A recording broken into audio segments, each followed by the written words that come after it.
Good evening, welcome to News Now on TV360. I am Thelma Okoro. More than 36 people have been confirmed dead from the multiple bomb attacks at two bus stations in the northern Nigerian city of Gombe. The attacks occurred on Wednesday evening at the Dadinkowa Motor Park and Tashanduku Motor Park in the region. National Emergency Management Agency NEMA also confirmed that over 105 people were seriously injured in the blasts. The attack has been blamed on Islamic sect Boko Haram. NEMA has warned that the death toll may likely increase. The recent attacks carried out by Boko Haram have led to the killing of more than 750 people in less than 4 weeks. Nigeria's President Muhammadu Buhari has concluded his 4 days official trip to the United States. The Nigerian president rounded off the visit on Wednesday and returned to the country on Thursday morning. President Buhari met with U.S. President Barack Obama on his trip to the country in a meeting some have hailed and called historic. Both leaders discussed the menace of Boko Haram and how to tackle insurgency in the region. Talks on trade and economic relations, anti-corruption also dominated the meeting. Nigeria President Muhammadu Buhari has accused the United States of aiding and abetting the Boko Haram Islamic militant group by refusing to provide weapons to Nigeria.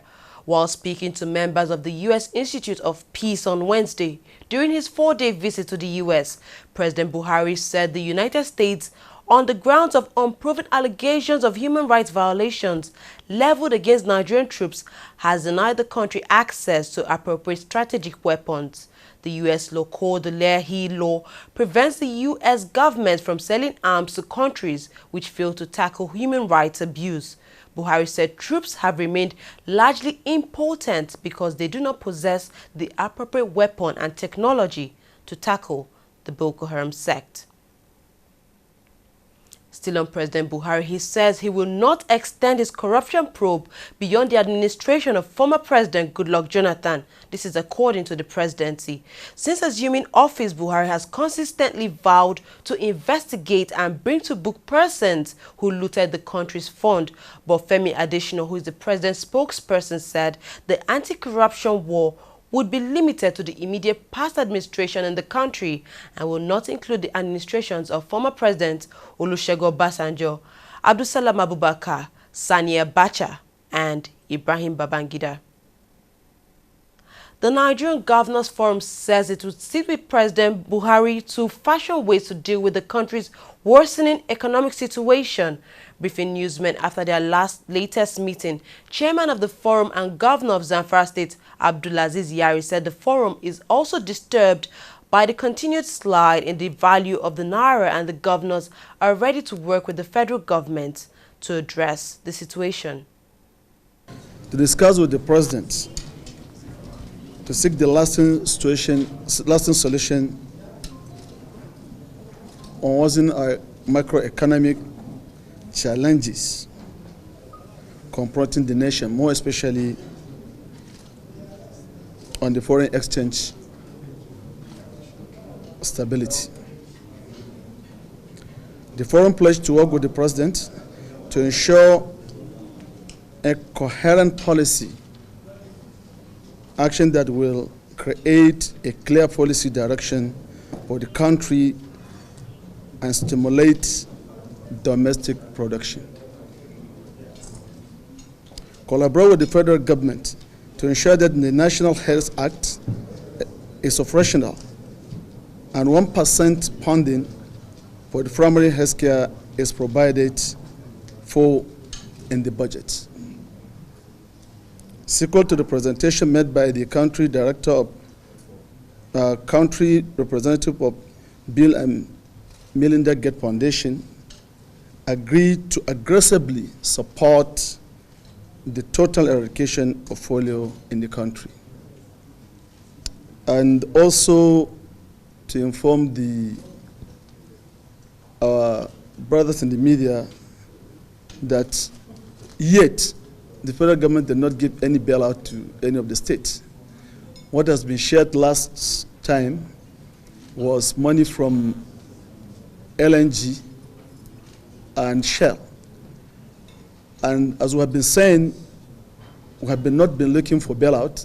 Instead, we have been looking all monies that are in coupons of the Federation, more especially we're talking about some of the excess crew, some of the monies that are hanged around the coupons of government to be brought together for the purpose of sharing.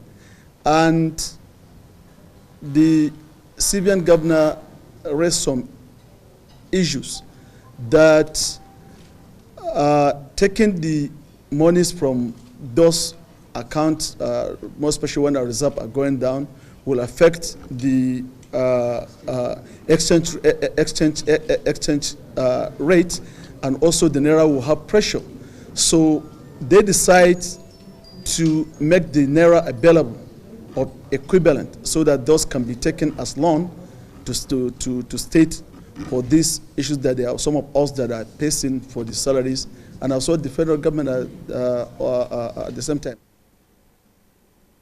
Nigeria's Labour Congress says the 18,000 minimum wage is no longer tenable owing to the dwindling value of the naira and the existing economic realities in the country. Speaking during a courtesy call to the Senate President today at the National Assembly complex, President of the NLC, Ayuba Waba, argued that despite the current cash crunch, if the government can effectively block all leakages in the system, an increase in the salary structure will be possible.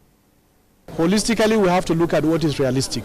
If we are trying to address corruption, we must also find the root cause of corruption. 18,000, for God's sake. I made the fact that when we negotiated 18,000 minimum wage, the exchange rate was at hovering around 140, 142 to the dollar. Today we are talking about 242 to the dollar. So we have to look at realistic issues. And therefore, I think to make a demand is not an offense, because those workers need also to have what they can be able to sustain themselves and transport themselves, and also put food on the table of their families. But the government is saying that the overhead cost is still very high. That is why we are saying we are also plucking areas of wastage. The first issue I raise is that there is wastage in the system. And clearly we have made that without mixing words, that there is wastages.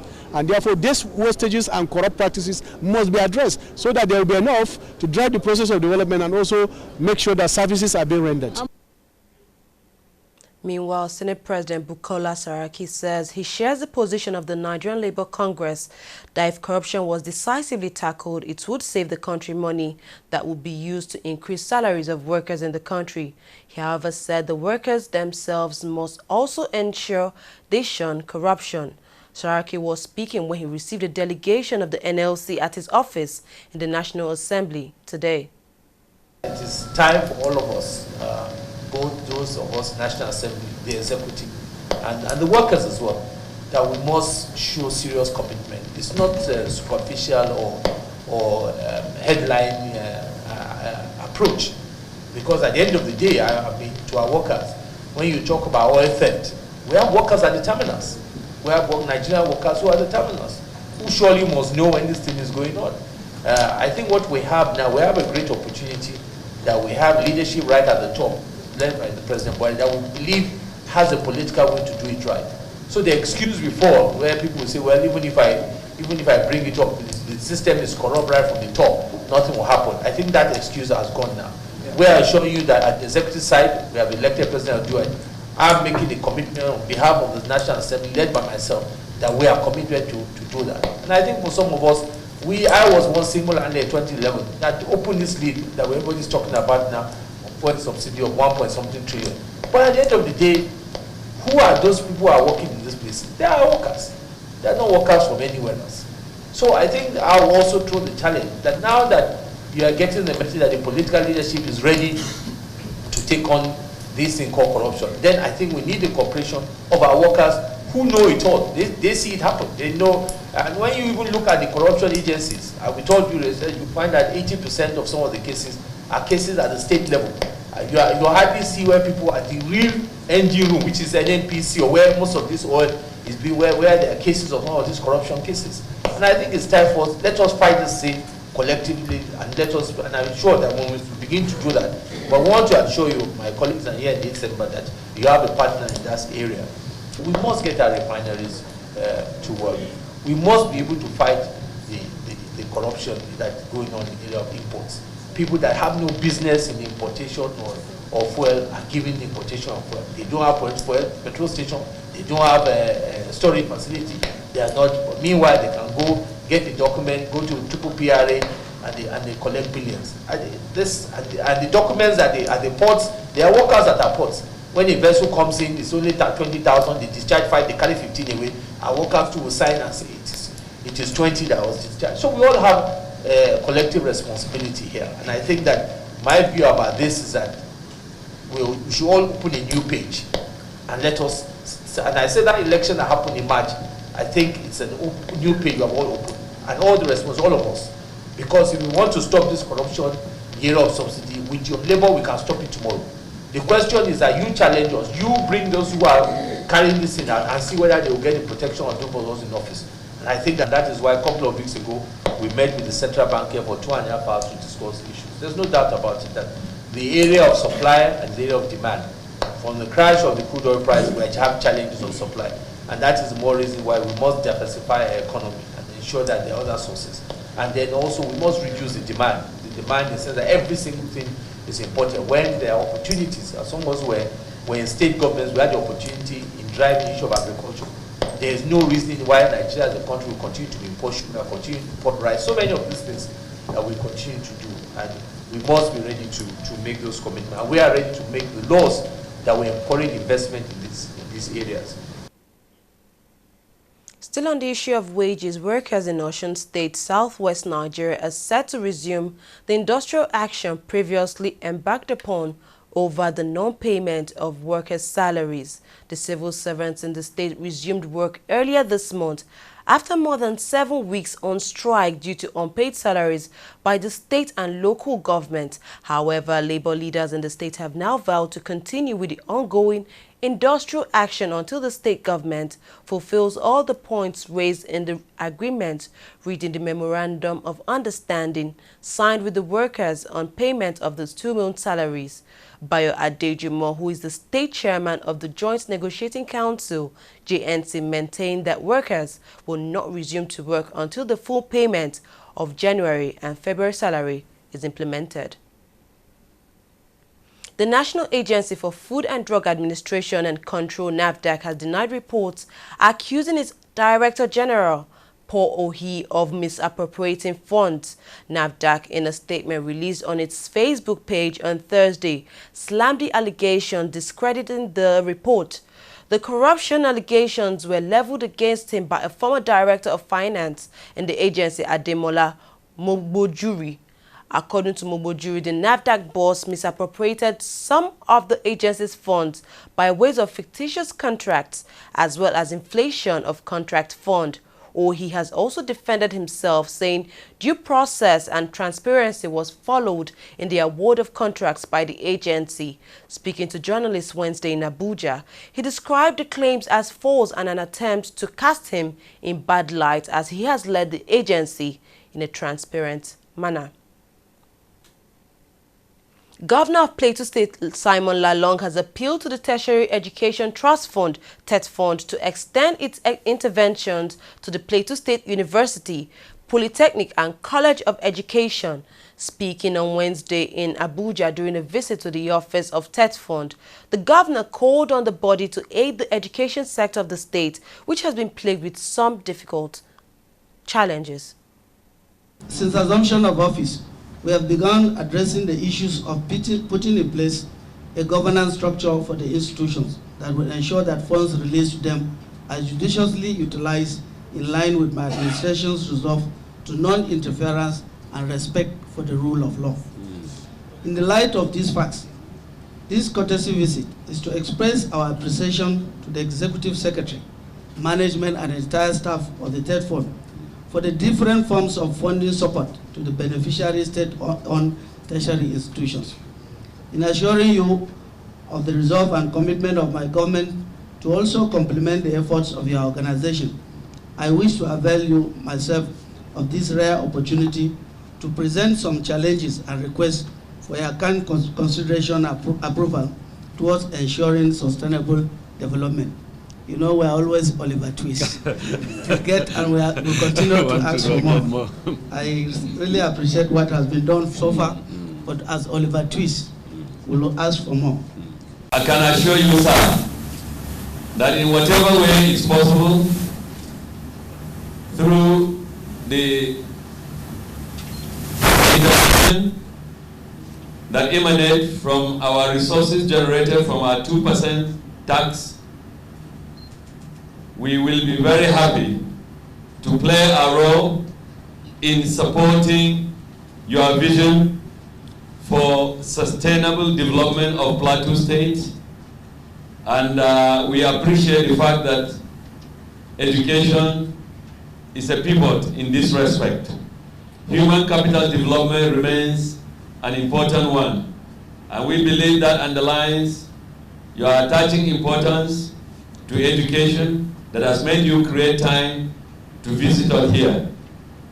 I believe, Your Excellency, you are aware that by our law, we intervene in various areas of academic priorities in public tertiary institutions, which our law further defines as universities, polytechnics, and colleges of education owned by federal and state governments.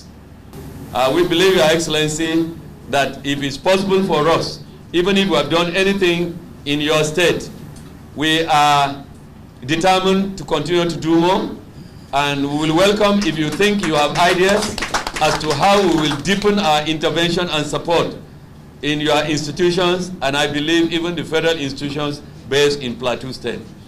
A group called Action Aid Nigeria has called for the scrapping of the New Alliance initiative, which it says is further increasing the risk of rural communities losing their access to control and overland to large investors. Speaking to newsmen in Abuja, the Deputy Director of the group Action Aid Nigeria, Ifeoma Charles Monwuba, argued that some large companies involved in the New Alliance are already accused of taking part in land grabs in some countries. She revealed that the impact of the implementation of the New Alliance on food and nutrition covering Nigeria, Malawi, Senegal, and Tanzania clearly shows that the New Alliance tends to promote land grabs and does not respect the principles of the UN voluntary guidelines.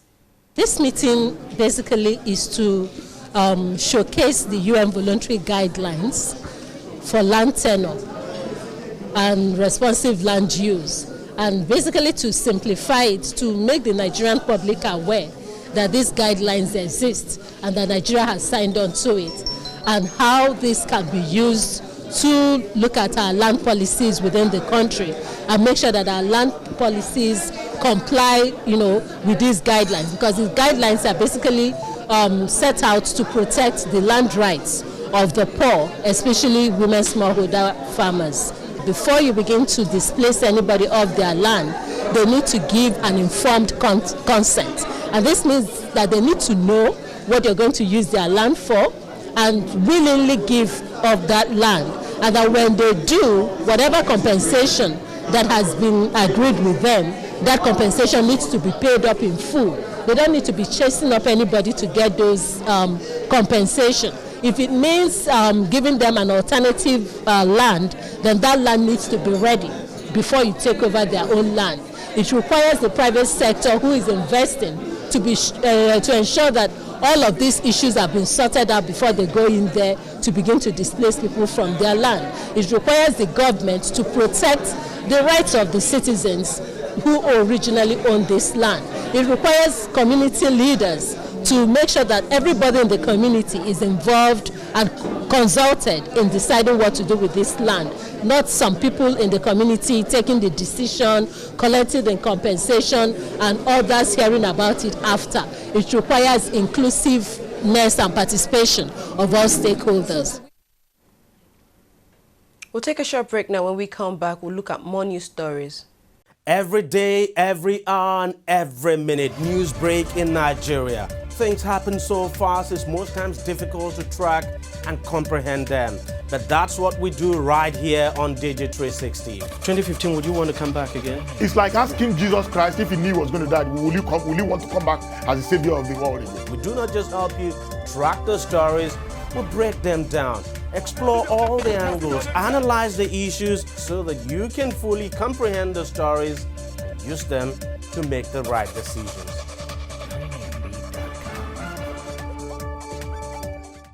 Welcome back to News Now. Let's look at business stories. President Muhammadu Buhari has urged American entrepreneurs to use the opportunities offered by the liberal trade and investment climate in Nigeria to do profitable business in the country.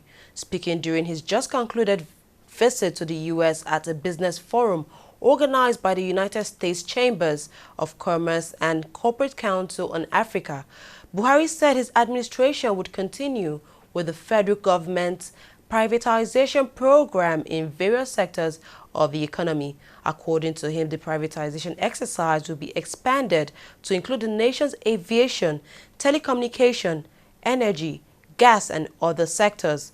The president also urged the business communities in the U.S. and Nigeria to explore the excellent political relations between the two countries to expand trade and investment. The Bank of Industry has become ISO 9000-2008 certified. This international certification is intended to move the operation system of the industry to a global standard. The certificate was handed over to the Bank of Industry by the Data Quality Service (DQS), a certification organization charged with service management excellence. With this certification, our operating paradigm has shifted to a higher level of global standards and best practices. We have embraced excellence and quality in all aspects of our operations. Our customers and partners can expect steadfast commitment to customer service and ongoing developmental impact in Nigeria's real sector. We have commenced an SME cluster development initiative to deepen our offerings to SMEs in various clusters across Nigeria.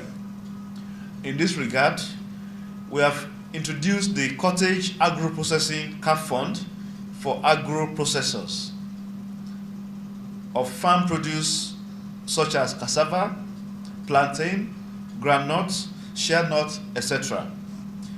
We have also introduced the Nolly Fund to support Nigeria's leading and promising movie producers. Many more products and funds are being developed for other clusters such as furniture, fashion, aquaculture, leather, etc.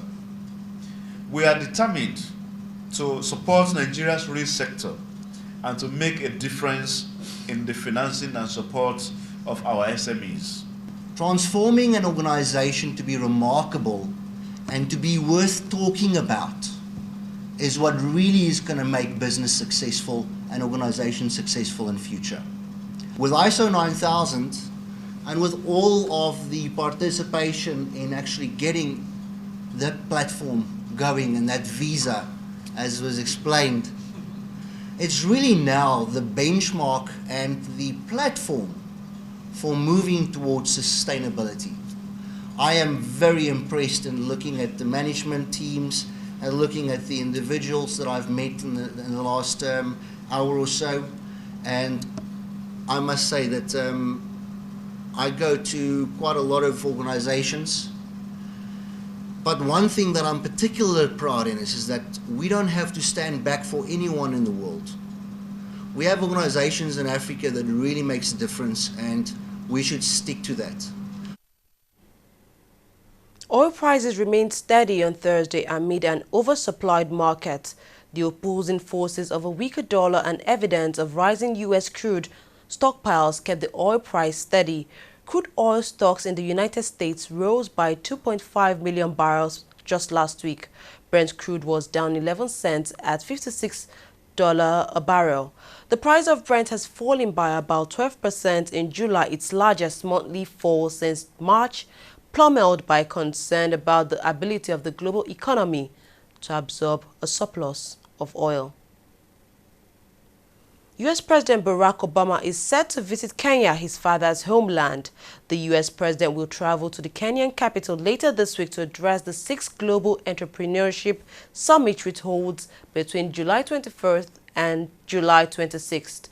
Preparations have been in full swing for weeks, with Nairobi abuzz with excitement and anticipation for the U.S. leader's visit. However, there have also been concerns over the security situation in the country. Al-Shabaab militants in the East African region have carried out numerous attacks in Kenya, which have led to the death of hundreds of people. Kenya has never had a sitting U.S. president visit the country before.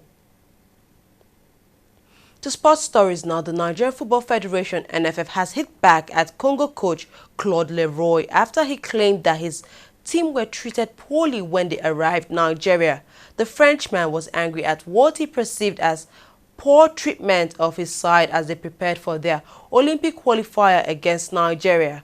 However, the NFF has described his comments as untrue. An NFF executive committee member, Chris Green, said the Congolese team received the same treatment given to their Nigerian counterparts.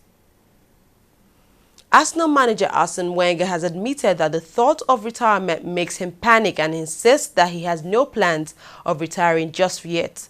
The Frenchman, who has been in charge of the Gunners since 1996, was speaking at a press conference as Arsenal prepares to host the Emirates Cup this weekend. His arch-rival Sir Alex Ferguson retired in 2013, but Wenger maintains that he's more committed than ever to the job at Arsenal. The 65-year-old is currently going into his 20th season as Arsenal boss and has enjoyed unparalleled success with the North London club.